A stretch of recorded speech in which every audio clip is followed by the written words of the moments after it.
Hello, welcome to a very special edition of Richard Bey Talk. All right, in our lives, there are dates we will never forget. If you're of my generation, and maybe Albert, you remember the moment you first heard that John F. Kennedy was shot. Albert, do you remember that? I do not. I was not young, old enough. Oh, I see. Well, I was in the 7th grade, and Howard Zoller, who was like a school bully, came up to me in the hall and said, I was just on a class trip, and President Kennedy has been shot. And I said, yeah, right, Zoller. Tell me another one. And I walked into my homeroom. Mr. Seidman, who was a science teacher, but also my homeroom teacher, I said, hey, did you hear the President Kennedy was shot? And his face was grave. And he said, yes, unfortunately, that is true. The president has been shot. It was stunning.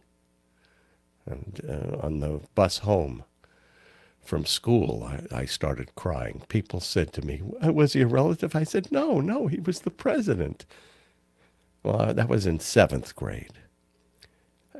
For another generation older than mine, I'm sure the moment that they heard Pearl Harbor was bombed was another moment that was indelibly etched into their minds. I mean, my uncle ran to the Army Air Corps recruiting station and got a permission slip because he was only 17.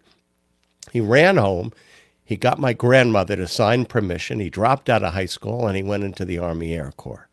He eventually flew 50 missions. My father did the same thing a year and a half later, but the war was nearing its end and he didn't get to go overseas. He just learned how to fly.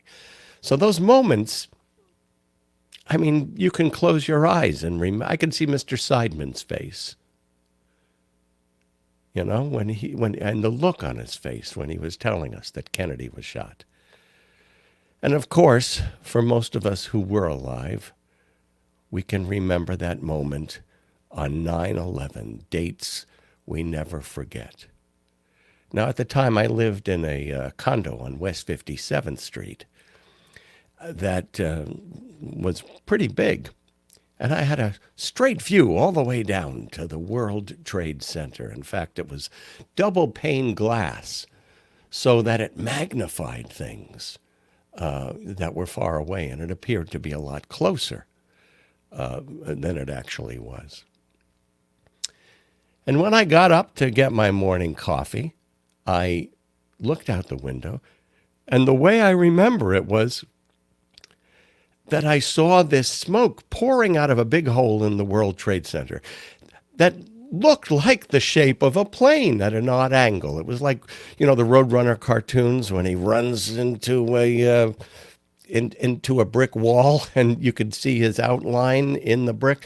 That's what I remember seeing. I don't know, you know, I've seen pictures. I don't really see that. And smoke billowing out.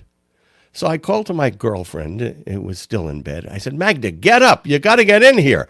The World Trade Center is on fire. And she got up, and we stood in this large bay window looking out, you know, at the smoke streaming out of the tower.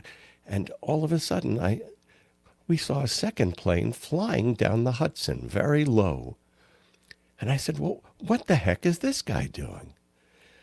And we saw him come down by the World Trade Center.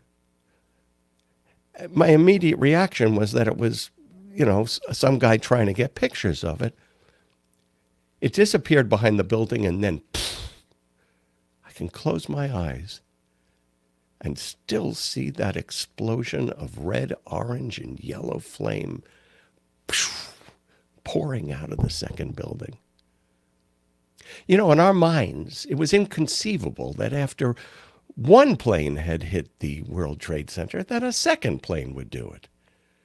And then a little over an hour later, my girlfriend said to me, baby, look, they're putting the fire out. Because all of a sudden there was this white smoke that looked more substantial than smoke. And I said, that's not fire retardant. How could they put it out? There's no helicopters pouring fire retardant on it. That building's coming down. And we watched as it collapsed floor to floor all the way down. But you want to know something else? It never once occurred in our minds, in our wildest imagination, that after one tower fell, that the second tower could fall. We didn't think of that at all. So I remember Matt Lauer was on live TV, and I was listening to ABC radio, and people were postulating that the second tower had caught fire from the first. And I knew that wasn't the case because I'd seen the second plane go down there and the fireball that happened after the second plane went in. So I got on the phone and I called WABC Radio. I spoke to Babita Hariani, who was the newscaster, John Gambling, Ron Kuby. And this is a recording from that day. Listen to this. I have an eyewitness, Richard Bey, our own Richard Bey Talk show host. He's there at the scene. Richard, are you with us? Yeah, I'm on the air. Can you hear me? Yes, I can hear you. What happened? Well, what did you see? I didn't see the first explosion, but I saw a plane. I can see it from my window. I live on the 38th floor on 57th Street. I got a straight view to the World Trade Towers. And I'm looking out the window when it first happened. I woke up and turned on the radio. I went to the window. There were billows of flame coming out. But then I'm sitting here with my girlfriend, and I said, look, there's another plane flying right by it. The next thing you know, she screams, and there's an explosion in the second tower. Richard, how big of this, John Gambling, how big a plane was that? It looked, as I'm saying, I'm on 57th Street. This is all the way downtown. It looked like a small plane to me from where I was. In fact, what my first reaction to it was, it looked like it would be maybe a news photographer who got up there to try to get close and take pictures. But it was so close. I said, my God, why is that guy flying so close? Richard, did it look to you as though the wings sort of grazed it, or did it look like a head-on collision, or couldn't you tell? What happened was it flew around one side. It disappeared for a moment behind the building, and the next thing I saw was a giant explosion of flames. All right. So I left the apartment, and the program director told me not to come down to 34th Street, the Penn Station building, where the station was, because they were sealing off the city. On that day, it was cordoned off, but that I could walk a few blocks from my apartment to the ABC National Network studios and broadcast from there. And as I walked up the street, this I'll never forget either. Some little guy with a suit and a tie is walking along with me, and he's going, yeah, so are the markets closed? Are they closed all over the world? What did gold stop at today? When they stopped trading, how much was gold? And I'm going, how could a guy even think of this? So, there were people. In fact, there is some information that there was insider trading that took place the day before. There's been an analysis of this by several economists, that there were people who made money off of this and had advanced knowledge. Saudi Arabians. Can't say that for sure. But there was speculative insider trading that seemed to correspond, that was out of the ordinary on the day before 9/11. And there were other people who took advantage of it.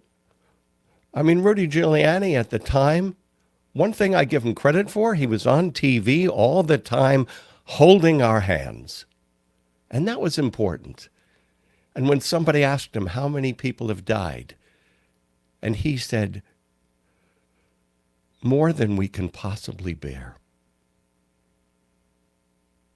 I thought that, a lot of people haven't brought up that comment, but I thought it was an especially empathetic comment at a period of crisis. Of course, Rudy didn't stop there. He went on and talked about himself and 9/11 for years and years. Listen to this. About September 11th. Just because of September 11th? September 11 is part of our debate. What I did on September 11. Not just September 11. Not September 11. Nothing to do with September 11. Nothing to do with September 11. September 11. We'd be putting our head in the sand if we took September 11 out of the debate. I've lived through crisis. September 11 is obviously the biggest one. Crisis and under pressure, like September 11. Back, I don't know where he was on September 11. They want to come here and kill us. And they did on September 11. All right. And I'd forgotten this. You know, it was Joe Biden who made this statement, I guess, as a senator. It was 2001. And he said, there's only three things Rudy mentions in a sentence: a noun, a verb, and 9/11. There's nothing else. There's nothing else. Oh, actually, he said that much later when Rudy was running for president. And even when, do you remember that? Rudy Giuliani was running for president. And in the beginning, he was a favorite. His candidacy fizzled out in Florida. Worse than Ron DeSantis. But his ads as well tried to instill in people the fear again of attack, and that he was the only man who could solve the problem and protect us. Now, this video is not from his ad. The audio is. It was a radio ad. But listen to this. This was Rudy's ad for president. Enemy without borders, hate without boundaries, a people perverted, a religion betrayed, a nuclear power in chaos, madmen bent on creating it, leaders assassinated, democracy attacked, and Osama bin Laden still making threats. In a world where the next crisis is a moment away, America needs a leader who's ready. I'm Rudy Giuliani, and I approve this message. Okay, and, you know, for a good period of time, especially in the beginning, there was a lot of fear. Do you remember anthrax? You know, I don't think we ever conclusively found out who sent the anthrax out to different people, including in Florida, which is where some of the hijackers had originally been, to the National Enquirer, where I think several people did die from anthrax poisoning. Do you remember the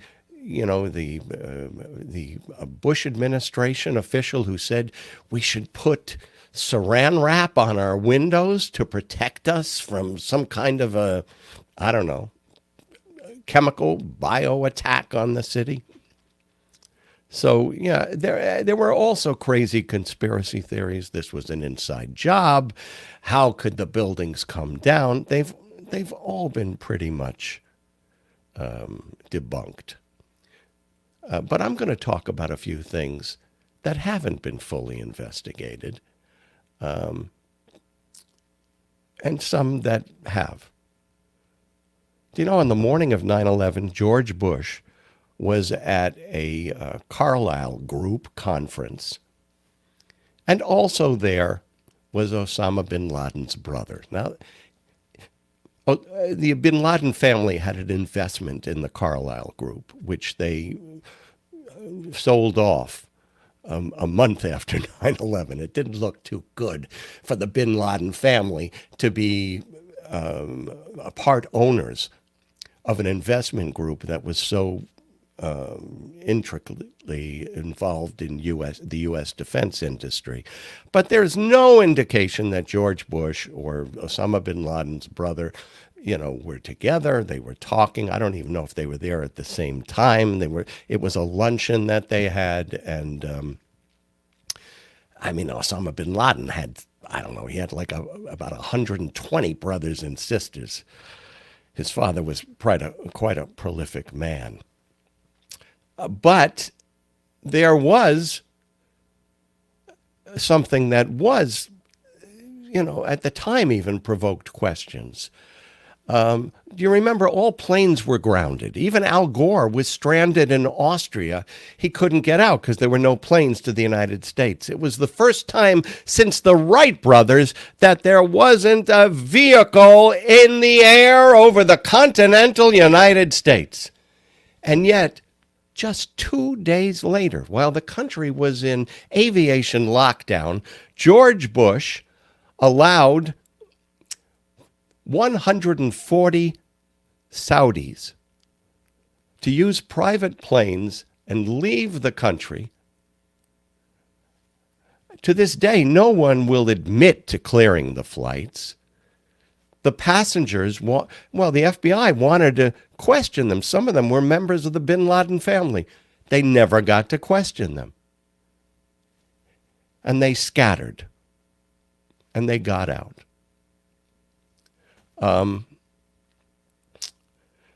There's also this. Albert, do you know who the first person killed on 9/11 was? I don't know. Don't you think people would be somewhat curious about that? After thousands were killed, I don't really think so, no. Well, I think the first one would have some degree of publicity. That's my opinion. Here's a picture of him. He is a billionaire, or was a billionaire.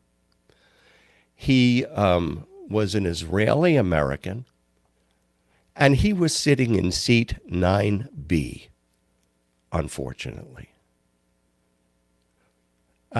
He was also a former member. Can we see the next pic, please? Thank you. There you go.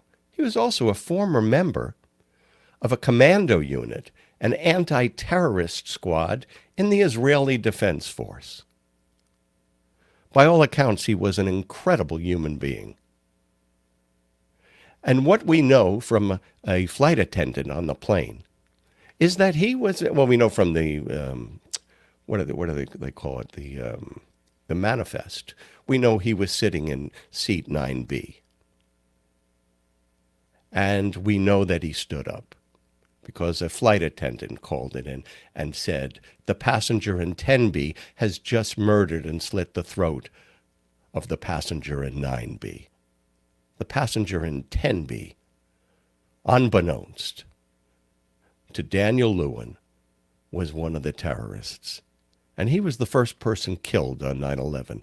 Most assume that he probably tried to do something, considering his background, his training, and his personality.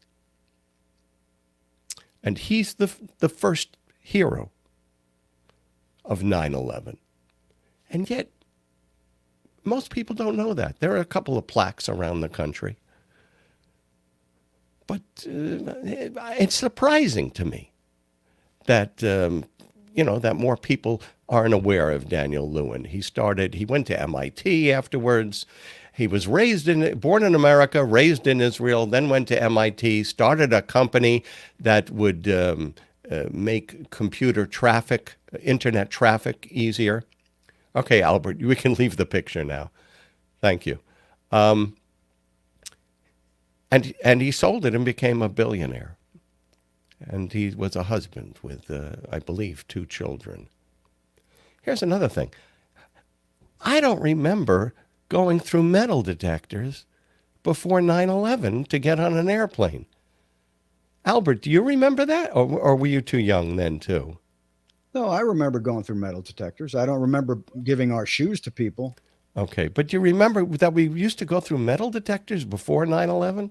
I believe so, yeah. Okay, all right. I just don't remember that. Well, here's another sort of mystery. Mohammed Atta and another one of the terrorists, coincidentally, he was the terrorist who slit Daniel Levin's throat. They were going to take a plane off from Boston. That was, Flight 11. The day before the flight, they drove to Portland, Maine, and checked into a Comfort Inn. They went to Pizza Hut. They went to a Walmart. And the next day, they went to the Portland airport to get a shuttle flight to Boston so they could get on the plane that crashed into the World Trade Center.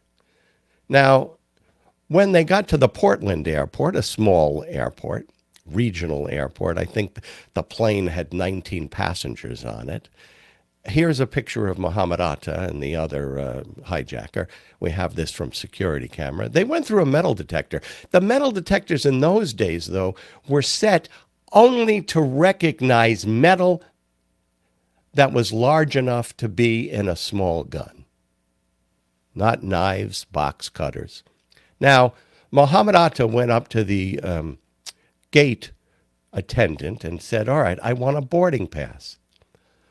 And the gate attendant said, well, you're going to have to go through security again in Boston. And he said, no, one check in security.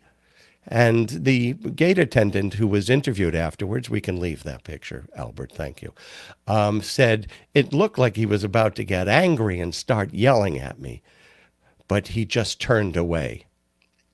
Now, why did they drive from Boston in a rented car to Portland and get on two different planes? Now, what if that plane had been delayed? You know, when they landed in Boston, they only had an hour to get on the hijacked plane. What if that smaller plane had a problem in the aircraft, or what if they had weather conditions? What if there'd been a delay? He and the other hijacker would have never made the plane. So why did they go to Portland in the first place? There's a lot of people who conjecture about this, but nobody knows why it happened. And here's another thing about 9/11 that isn't, believe me, don't connect the dots, because there are no dots to connect. A woman called into the police that she saw 5 Middle Eastern-looking men by the Hudson River on the Jersey Shore. And 2 of them were on the top of their van shooting pictures of the World Trade Center. One of them took out a lighter and flicked it as if he was setting it on fire. And she said they appeared to be celebrating. So she took down the number of the license plate. She called the police. And a police officer stopped the van as it was on Route 3, as it was about to enter the Lincoln Tunnel. When he stopped them, the driver of the van said, "We are Israelis. We are not your problem. Your problems are our problems. The Palestinians are your problem." Well, anyway, these 5 men supposedly worked for something called Urban Moving System, which was a place that never moved anybody, but it had a facility in New Jersey. The owner was a guy named Dominic Suter. The FBI went to him to interview him, and they were told they'd have to come back. When they came back, Dominic Suter was gone. He had fled to Israel. Israel has no extradition treaty with the United States. So what happened to these 5 guys that were pulled over? Well, they were later identified as Mossad agents, even by the Jewish Forward newspaper. They were held by the FBI for 2.5 months and failed lie detector tests. Eventually, after 2.5 months, they were returned to Israel. But there's more to that story as maybe a part of a larger story. Now, at that time, remember, this is Fox News, Brit Hume introduced a news report by Carl Cameron, who actually, even though he worked for Fox News, is a real journalist. And they discussed this and a larger investigation of Israeli spying in the U.S. before 9/11. It was a 4-part series. Or, no, it wasn't. Take a look at this. Now Fox News has learned some U.S. investigators believe that there are Israelis again very much engaged in spying in and on the U.S., who may have known things they didn't tell us before September 11th. Fox News correspondent Carl Cameron has details in the first of a 4-part series. Since September 11th, more than 60 Israelis have been arrested or detained, either under the new Patriot anti-terrorism law or for immigration violations. A handful of active Israeli military were among those detained, according to investigators, who say some of the detainees also failed polygraph questions when asked about alleged surveillance activities against and in the United States. There is no indication that the Israelis were involved in the 9/11 attacks, but investigators suspect that the Israelis may have gathered intelligence about the attacks in advance and not shared it. A highly placed investigator said there are, quote, tie-ins, but when asked for details, he flatly refused to describe them, saying, quote, evidence linking these Israelis to 911 is classified. I cannot tell you about evidence that has been gathered. It's classified information. Yeah, no, and yeah, that was a 4-part series, except that after that first part, Fox pulled the whole thing.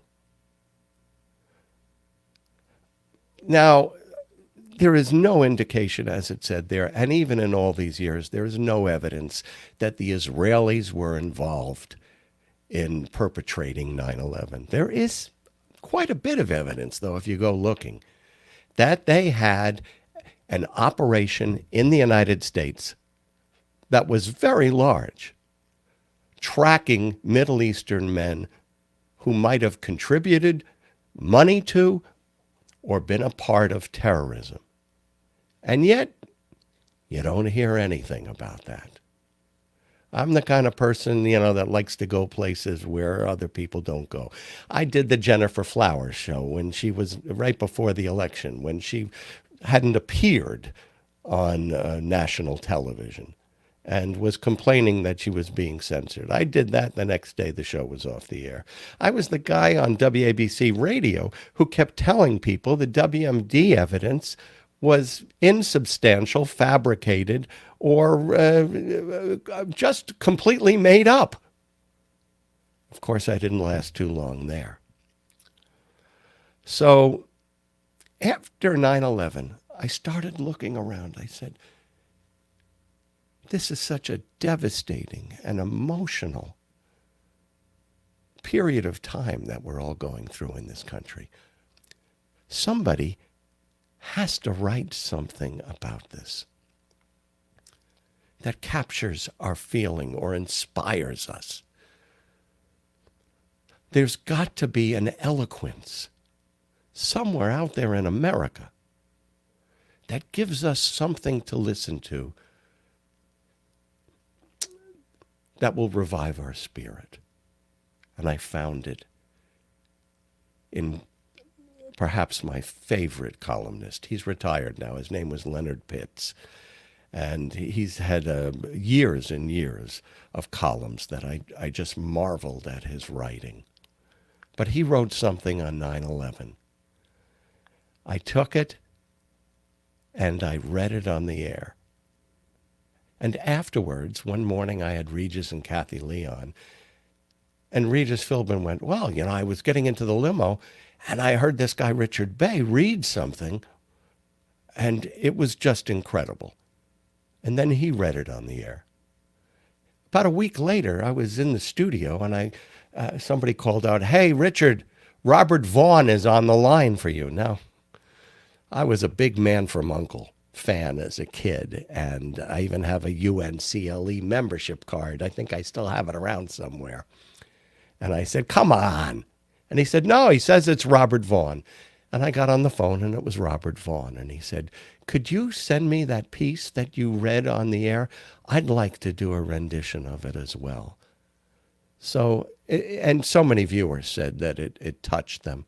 I have to tell you, though, listening to it now, with everything that's happened since in this country,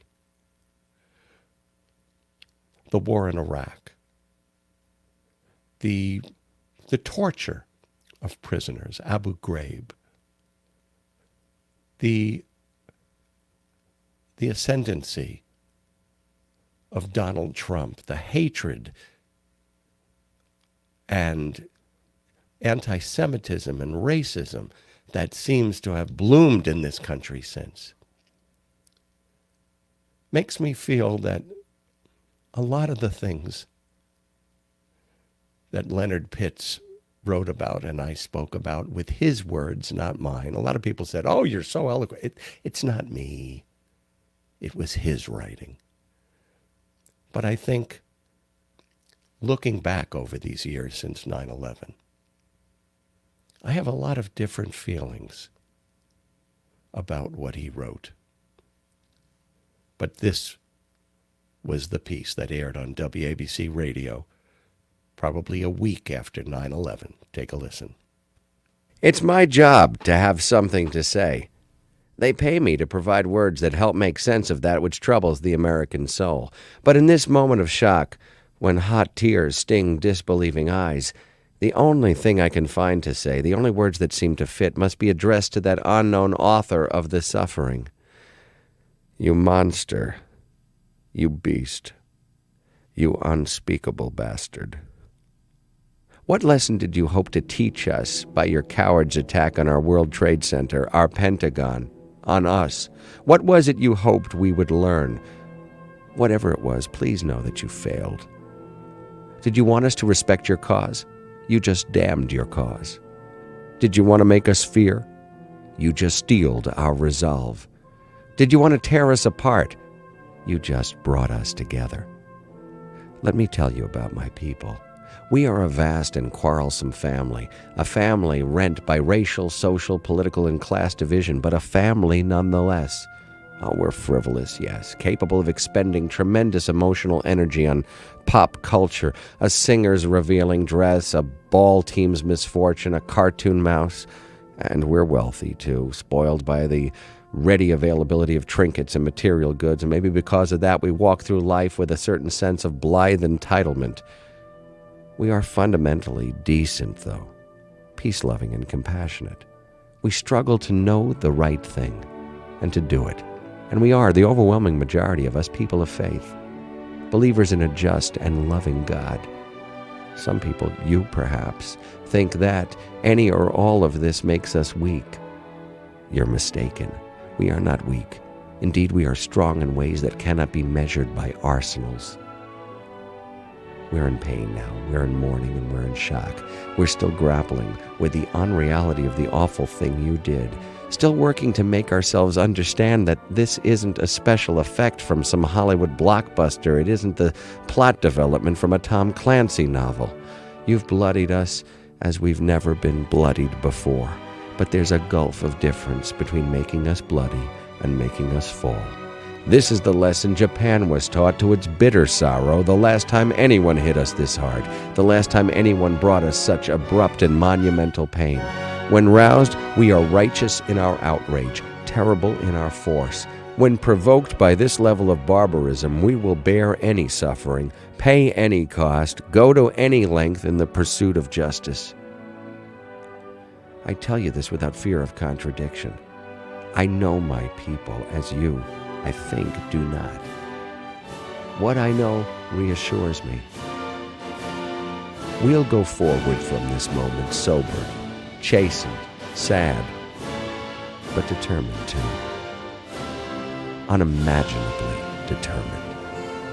You see, the steel in us is not always readily apparent.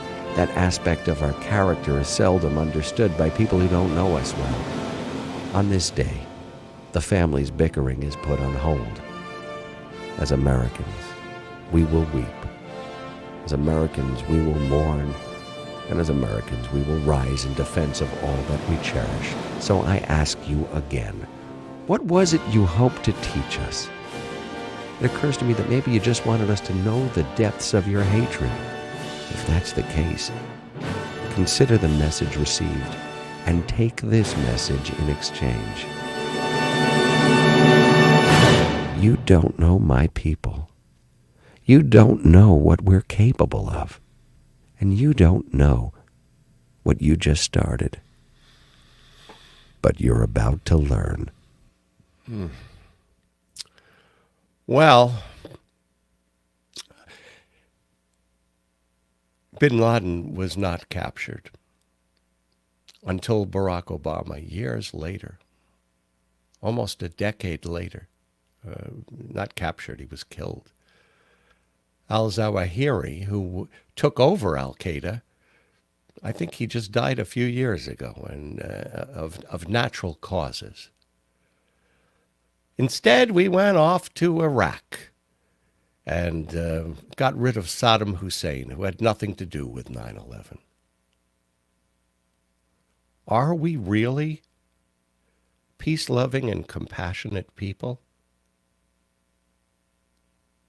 Are we now peace-loving and compassionate people? That's a question. I do have to say one more thing, and that is this, that when I was at WABC, my board op was a guy named Crash. And he used to take, he didn't get paid for coming and helping me put things together, just as Albert doesn't get paid every day to help put this podcast up. You know, they did it out of friendship and perhaps an understanding that there was some value in what I did. But I found a recording of Victory at Sea, and I said, Crash, can I read this piece and you'll mix it with Victory at Sea? And we did it in just 2 takes, and Crash did it for me, with me, and he didn't have to. And Albert doesn't have to put this together, too. And some days he does let me know that I'm a pain in the ass. But thank you, Albert, for helping me out with this. I know especially today it was a bit arduous putting all of this together. So 9/11 is this week. There'll be ceremonies on that day. But as I said at the start of all this, it's a day I think that none of us who lived through it will ever forget. Thank you so much for joining me today on Richard Bey Talk. And all my best. Take care.